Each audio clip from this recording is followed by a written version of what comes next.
আমি কখনো ভাবিনি আমার কাজের ছেলে এত নরমভাবে এসে জায়গা করে নেবে, বিশেষ করে সে যদি হয় আমাদের নতুন কাজের ছেলে রায়হান। বয়স কম, মুখে সরলতা, চোখে এক ধরনের প্রশ্ন মাখা আলো। কিন্তু আমি যতবার ওকে দেখি ততবারই মনে হয় এই ছেলেটার ভেতরে আরও অনেক কিছু আছে যা ও দেখায় না। আর আমি জানি না কেন শুরু থেকেই ওর দিকে একটু বেশি নজর পড়ে আমার। হয়তো অনেক দিন ধরে আমি এমন কাউকেই দেখি না যার চোখে আমাকে এভাবে লক্ষ্য করা থাকে। কারণ ওর দৃষ্টি কখনোই চটুল নয়, কিন্তু অদ্ভুতভাবে স্থির, যেন চুপচাপ ও আমাকে দেখেই বোঝে কেমন দিন কাটছে আমার। আর আমি ভেতরে ভেতরে হাসি, নিজের বয়স মনে পড়ে, নিজের সংগ্রহ করা একাকিত্ব মনে পড়ে। তারপরও প্রতিবার রান্নাঘরে ঢুকলে বা বারান্দায় দাঁড়ালে ওর উপস্থিতি আমাকে অন্যরকম করে তোলে, যেন বাড়িটার মাঝে হঠাৎ করে একটু বাতাস ঢোকে, একটু সজীবতা আসে। আর এই সজীবতায় আমাকে প্রতিদিন ওর প্রতিটি নড়াচড়া খেয়াল করতে বাধ্য করে। যেমন সকালেও যখন উঠোন ঝাড়ু দেয় তখন মাঝে মাঝে মাথা তুলে আমার দোতলার জানালার দিকে তাকায়, আর আমি জানালার পর্দা সরিয়ে হাসি চেপে দেখি সে তৎক্ষণাৎ মাথা নিচু করে দ্রুত কাজ করতে শুরু করে, যেন ধরা পড়ে গেছে। আবার দুপুরে আমি যখন টেবিলে একা খেতে বসি ও প্লেট গুছাতে গুছাতে একটু থেমে থাকে, যেন বলতে চায় কিছু কিন্তু বলে না। আর আমিও জিজ্ঞেস করি না, কারণ কিছু অনুভূতি শব্দের চেয়ে নীরবে বেশি পরিষ্কার হয়। আর সন্ধ্যায় আমি যখন বারান্দায় চেয়ার টেনে বসি, চারপাশে আলো কমে আসে, তখন দেখি রায়হান নিচের বাগানে পানি দিচ্ছে। কিন্তু প্রতিবারই এক মুহূর্তের জন্য সে আমার দিকে তাকায়। ঠিক সেই তাকানোই আমি এড়িয়ে যেতে পারি না। মনে হয় এতদিন ধরে কেউ আমাকে এভাবে লক্ষ্য করেনি, আমার একাকিত্বকে কেউ এত স্পষ্টভাবে বুঝতে পারেনি। আর ধীরে ধীরে আমি বুঝতে পারি আমি দিনের কোন মুহূর্তে কোথায় দাঁড়ালে ওকে দেখতে পাবো। আর ও যেন জানে আমি কখন বারান্দায় আসব, কারণ সেই সময়টায় সে প্রায়ই সেদিকে থাকে। আর সবচেয়ে অবাক লাগে যখন একদিন দুপুরে হঠাৎ মাথা ঘুরে আমি চেয়ারে বসে পড়ি, আর রায়হান দ্রুত দৌড়ে এসে আমার হাত ধরে বলে, আপা, আপনি ঠিক আছেন তো? ওর হাতের গরম স্পর্শে আমার বুকের ভেতর অদ্ভুত একটা কম্পন হয়। কোনো অশোভন নয়, বরং অনেক দিনের ফাঁকা জায়গায় কারো আন্তরিক চিন্তা ঢুকে পড়ার মতো। আর আমি মাথা নেড়ে বলি, হ্যাঁ, একটু মাথা ঘুরছিল, কিছু না। কিন্তু ও তখনও আমার হাত ছাড়ে না, যেন ভয় পেয়েছে, যেন আমি পড়ে গেলে ও ধরতে পারবে না। আর সেই মুহূর্তে আমি অনেক দিন পর বুঝলাম কেউ আমাকে হারানোর ভয়ও পায়।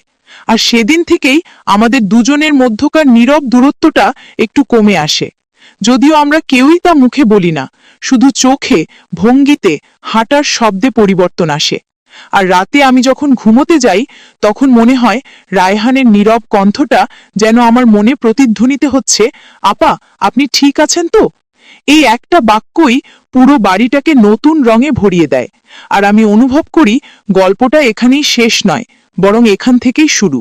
রায়হানের সাথে সেই দিনের পর থেকে আমার আচরণ বদলে যায় না, কিন্তু আমার ভেতরের অনুভূতি বদলে যায়।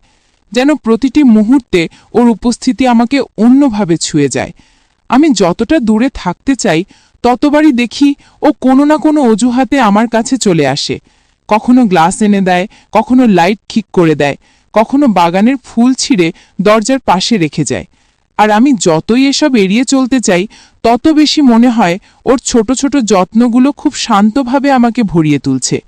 আর যেদিন আমি সন্ধ্যার আলোয় বারান্দায় বসেছিলাম, চারপাশে হালকা বাতাস, সেই দিন ওর পায়ের শব্দ শুনে আমার বুক ধড়ফড় করে ওঠে, কারণ আমি বুঝতে পারি ও এগিয়ে আসছে আমার দিকেই। আর সত্যি, ও ধীরে ধীরে সিঁড়ি বেয়ে উঠে আসে, মাথা নিচু করে দাঁড়ায়, তারপর খুব কোমল স্বরে বলে, আপা, আপনি একা বসে আছেন, তাই ভাবলাম যদি কিছু দরকার হয়। আমি জানি সাধারণ বাক্য, কিন্তু ওর কণ্ঠের ভেতরে যে উদ্বেগ সেটা আমাকে ছুঁয়ে যায় গভীরভাবে। আমি ওকে বসতে বলি না, কিন্তু ও আমার পাশে থাকা গাছটার টপ ঠিক করতে করতে বলে, আপা, আপনি বারবার মাথা ঘোরার কথা বলছেন না কেন? আমি দেখি আপনি ক্লান্ত থাকেন। ওর কথা শুনে মনে হলো এতদিন ধরে আমার পাশে কেউ নেই বলেই কেউ বুঝতো না, অথচ এই ছেলেটা মাত্র কয়েক সপ্তাহের পরিচয়ে আমার প্রতিটি ক্লান্তি, প্রতিটি নিঃশ্বাসের চাপটুকুও পড়ে ফেলতে পারে। আর আমি এক অদ্ভুত লজ্জায় চোখ ফেরাই, যেন নিজের ভেতরকার দুর্বলতা লুকাতে চাই, কিন্তু ও চুপচাপ দাঁড়িয়ে থাকে আমার প্রতিটি নড়াচড়ার প্রতি মনোযোগ রেখে, যেন আমাকে কোনোভাবেই অস্বস্তিতে ফেলতে চায় না। আর তবুও আমি নিজের অজান্তেই ওর দিকে তাকিয়ে ফেলি।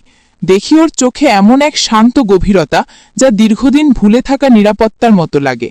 আর তখনই প্রথমবার মনে হলো এই ছেলে আর কাজের ছেলে হিসেবে থাকছে না, ও আমার নিঃসঙ্গতার একটা নরম আশ্রয় হয়ে উঠছে। কিন্তু আমি জানি বয়স, সম্পর্ক সবই বাধা হয়ে দাঁড়াবে, তবু অনুভূতি কারো আদেশ মানে না। আর এই আলোর কমলা রঙে ওর মুখ দেখে আমার মনে হয় আমি যেন বহুদিন পর শ্বাস নিতে পারছি। আর সেই সময় রায়হান ধীরে ধীরে বলে, আপা, আপনার জন্য আজ আমি বাগানের কয়েকটা সাদা ফুল তুলে রেখেছি, আপনি পছন্দ করেন বলে। আমি অবাক হয়ে ওর দিকে তাকাই, কারণ আমি কখনোই তাকে বলিনি যে সাদা ফুল আমার সবচেয়ে প্রিয়।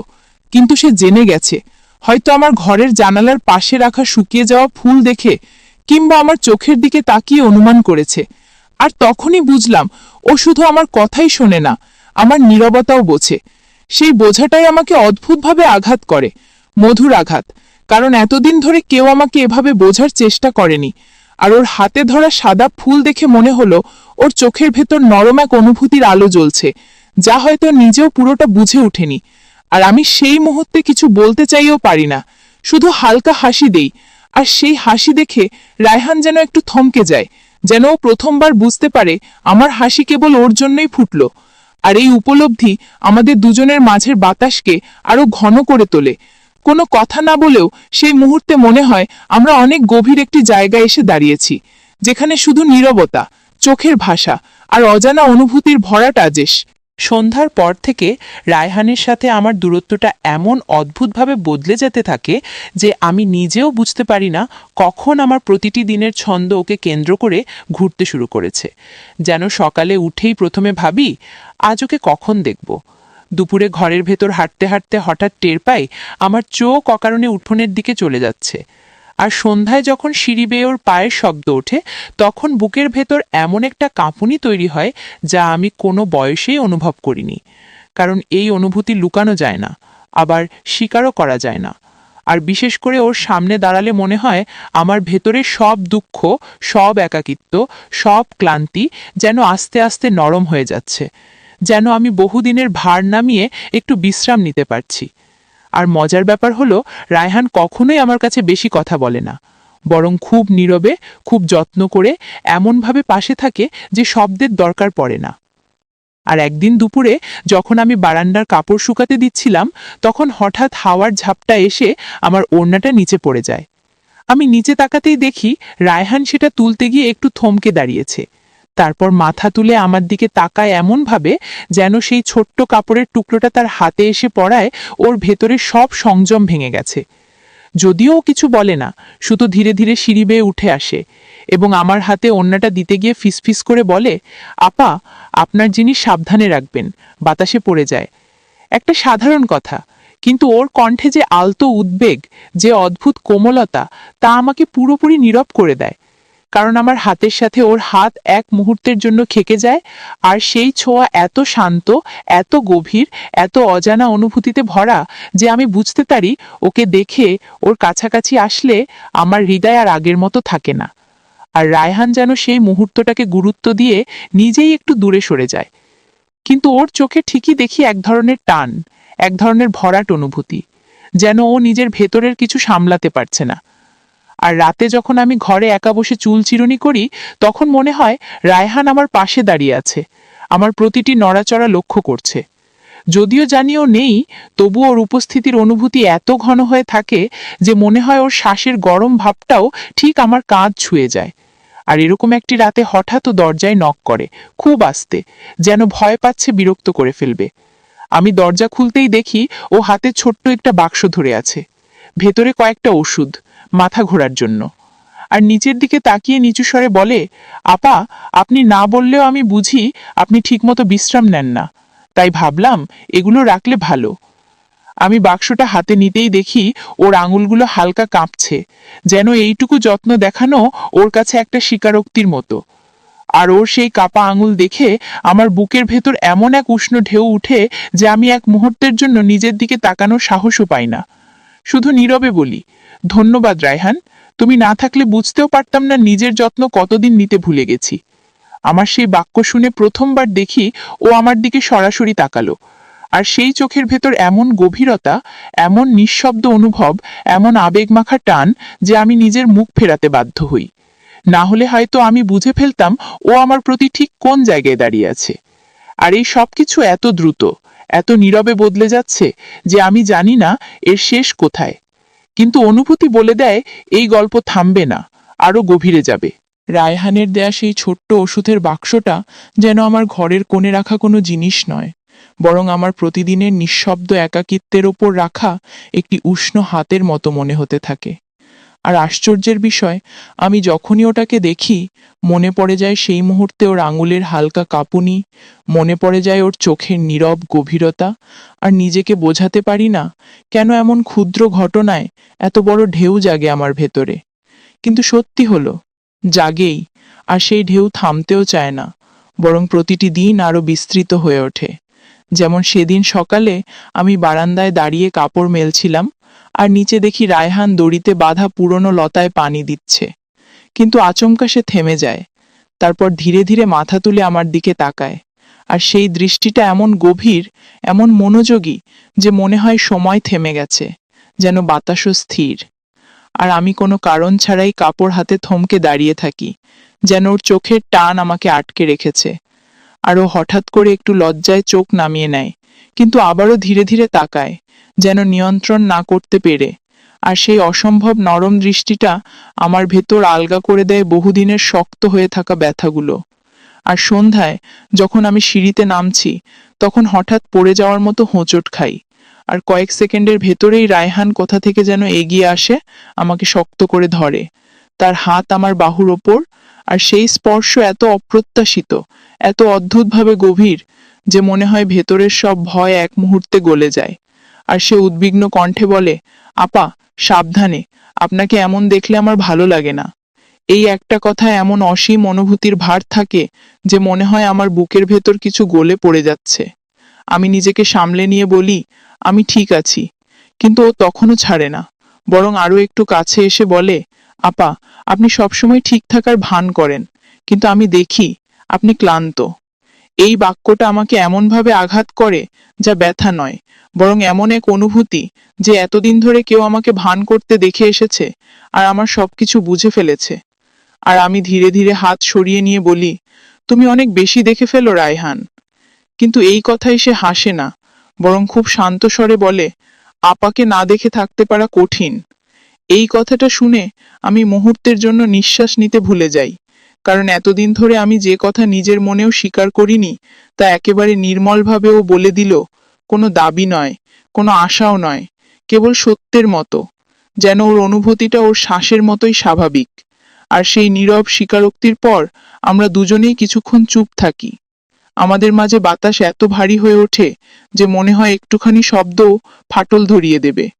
আর আমি সিঁড়ির রেলিং ধরে দাঁড়িয়ে ভাবতে থাকি, এই ছেলেটা এত অল্প বয়সী, তবু এত গভীরভাবে আমাকে বোঝে কিভাবে, আর কেন। আর ঠিক তখনই রায়হান খুব আস্তে বলে, আপা, আমি জানি আমার বলার অধিকার নেই, কিন্তু আপনার হাসিটা খুব সুন্দর। এই বাক্য শোনার পর মনে হলো কেউ আমার বুকের খুব ভেতরের একটা জায়গায় আলো জ্বেলে দিল, এমন একটা জায়গা যেখানে বহুদিন ধরে কেউ প্রবেশ করেনি। আর আমি চোখ ফিরিয়ে রেখে বললাম, রায়হান, কিছু অনুভূতি থাকে যেগুলো বলা ঠিক হয় না। আর সে ধীরে মাথা নিচু করে বলে, আমি জানি, তাই বলি না। কিন্তু অনুভবটা থামে না। ওর এই স্বীকারোক্তিতে এমন একটি কোমল চাপ অনুভব করি বুকের মধ্যে যে মনে হয় এই গল্প এখন আর শুধুই দূরত্বের জায়গায় নেই, আমাদের নীরবতা এখন আরো গভীর অর্থ বহন করছে। আর আমি জানি এর পরের পথ আমাদের কেউই থামাতে পারবে না, অনুভূতি নিজেই নিজের পথ বানিয়ে ফেলবে। সন্ধ্যার পর যেন আমাদের দুজনের চারপাশের বাতাস বদলে গেল, এমনভাবে বদলালো যে আমি চাইলেই আর নিজেকে আগের মতো দূরে রাখতে পারলাম না। কারণ রায়হানের কথার পর থেকে ওর উপস্থিতি শুধুই কাজের ছেলের দায়িত্বের মধ্যে থাকে না, বরং প্রতিটি ছোট কাজে ওর অনুভূতির নরম টানটুকু লেগে থাকে। আর আমি যতবারই ওকে এড়িয়ে চলতে চাই, ঠিক ততবারই মনে হয় আমি নিজের ভেতরকার এড়িয়ে রাখা অনুভূতিগুলোই হারিয়ে ফেলছি। যেমন সেদিন সকালে আমি রান্নাঘরে ঢুকলাম, আর দেখি রায়হান নিঃশব্দে আমার প্রিয় কাপটা ধুচ্ছে, সেই সাদা ফুল আঁকা কাপটা যা আমি ছাড়া কেউ ব্যবহার করে না। আর আমি অবাক হয়ে বললাম, এটা তুমি ধুচ্ছ কেন? রায়হান মাথা না তুলে খুব আস্তে বলল, আপা, সকালে আপনি যখন বারান্দায় বসেছিলেন আপনার হাতে কাপটা ছিল না, তাই ভাবলাম হয়তো ক্লান্ত ছিলেন, আমি ধুয়ে রাখলেই ভালো হয়। এই সাধারণ কথার মধ্যে যে যত্ন, যে মনোযোগ, যে নীরব ভালোবাসার মতো উষ্ণতা আছে, তা আমাকে কয়েক সেকেন্ড নিথর করে রাখল। আর আমি বুঝলাম ও শুধু আমাকে দেখে না, আমাকে বোঝে। আর এই বোঝাটাই আমাকে সবচেয়ে বেশি নরম করে দেয় ভেতরে ভেতরে। আর পরে যখন আমি বের হচ্ছিলাম তখন ও আমার দিকে তাকিয়ে খুব ধীরে বলে, আপা, আপনার চোখে আজ ঘুম কম। আমি বিস্মিত হয়ে জিজ্ঞেস করি, তুমি কিভাবে বুঝলে? রায়হান একটু হাসে, সেই নরম লাজুক হাসি, আর বলে, আপার চোখের কোণটা যখন ভরে দেখেছি তখনই বুঝেছি। আমি ওর দিকে তাকাই, আর প্রথমবার দেখি ওর চোখে এক ধরনের অস্বীকারহীন টান, এমন এক অনুভূতির স্পষ্টতা যা লুকাতে চাইলেও সম্ভব নয়। আর সেদিন দুপুরে যখন আমি বসার ঘরে বই পড়ছিলাম তখন হঠাৎ দেখি দরজার পাশে রায়হান দাঁড়িয়ে আছে, হাতে একটা শাল। সে দ্বিধা নিয়ে বলে, আপা, রোদ পড়ে একটু ঠান্ডা লাগছিল, তাই ভাবলাম এটা আপনার দরকার হতে পারে। আমি বললাম, তুমি এগুলো ভাবো কেন? ও এক মুহূর্ত থেমে নিচু স্বরে বলে, কারণ আপনাকে ভালো না লাগলে আমার ভেতর অদ্ভুত লাগে। এই বাক্যই আমার বুকের ওপর এমনভাবে এসে পড়ে যে আমি কিছুক্ষণ কথা বলতে পারি না।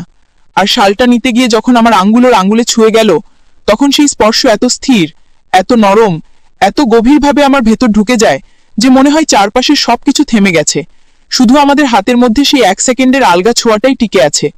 আর রায়হান শালটা ছেড়ে দিতে দেরি করে, আমিও হাত সরাতে ভুলে যাই, যেন এই এক মুহূর্তটাই আমাদের দুজনের নিঃশব্দ সত্য, যা বলা হয়নি কিন্তু অনুভব হয়েছে সবচেয়ে জোরে। আর তারপর আমি ধীরে বললাম, রায়হান, তুমি এমন করে কেন?